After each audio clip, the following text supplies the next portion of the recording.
Now, with multiple crises around the world, how is the UN responding to Africa's humanitarian crisis, first in the Democratic Republic of Congo and Sudan?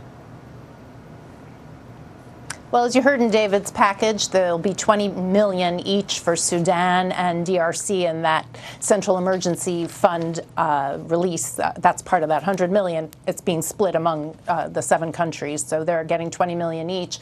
But that's a drop in the bucket. 2.6 billion is what the UN says it needs this year to meet the needs of only 9 million people in Congo, and they say that there are about 25 million in need. So 9 million are those who are most desperate. So it's a really sad situation because they can't even begin to meet the needs of everyone who needs help. And Margaret, the bigger question is, what is the United Nations doing to de-escalate the violence by these armed groups in both of these countries?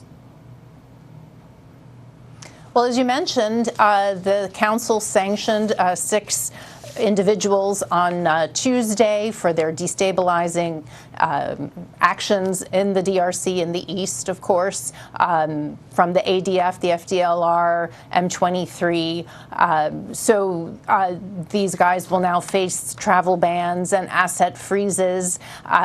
Council is very concerned about the situation. France asked for this briefing on Tuesday to discuss what's going on. You know, as you may recall, about 10 years ago, there was a similar situation in the east, and the M23 was poised to take Goma at the time, but then they were kind of, beat down by the MONUSCO, by the UN peacekeeping force there with their intervention brigades and with the Congolese army, but now they have reared their head again, and since 2022, and it's really causing a lot of misery and suffering in eastern DRC, and it's potentially a little bit scary because the UN is drawing down its peacekeeping force this year. They're beginning to leave. So if there's a security vacuum, that could go very badly if the Congolese army can't